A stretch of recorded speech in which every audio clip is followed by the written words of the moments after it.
28 years ago in Meerut, 42 Muslim men were taken in a truck and brutally shot, their bodies thrown into a canal in what has been called the worst custodial killing in an independent India.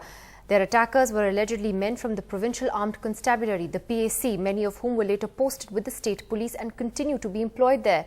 28 years later, all 16 accused were let off by a court over the weekend for lack of evidence. Insufficient evidence to confirm the identity of the policemen. That's what the court said, letting off 16 policemen charged with the murder of 42 Muslim men in Meerut in 1987. But lawyers who have worked on the case say there was circumstantial evidence, but the probe was shoddy.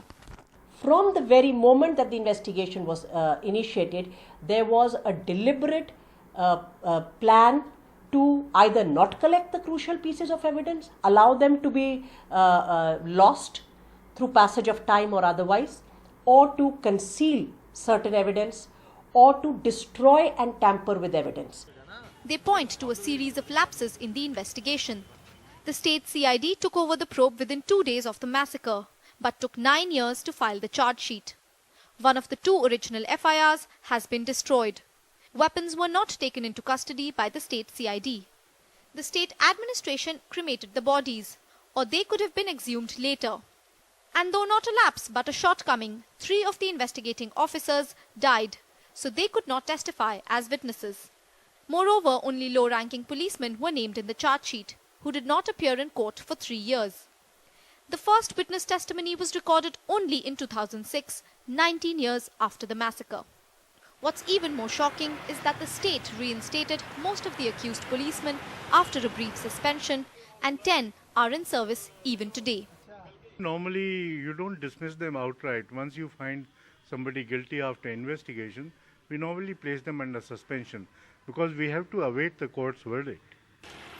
Under fire, the state government says it is awaiting a detailed judgment before deciding on an appeal. There is a due process, there is a system. The verdict is examined by the prosecution branch, which is not under us. Once they give their comments, the system takes over. But for the survivors and the families who lost their loved ones in the massacre, the acquittal has reopened old wounds and a haunting question. Who killed 42 men in Hashimpura in 1987? सरकारें बदली, हमारे chief minister बदले, हमारे prime minister बदले. जो मौजूदा हालात में हमारे प्राइम मिनिस्टर थे राजीव गांधी, उन्होंने हमें सपोर्ट नहीं किया, तो और कौन करेगा?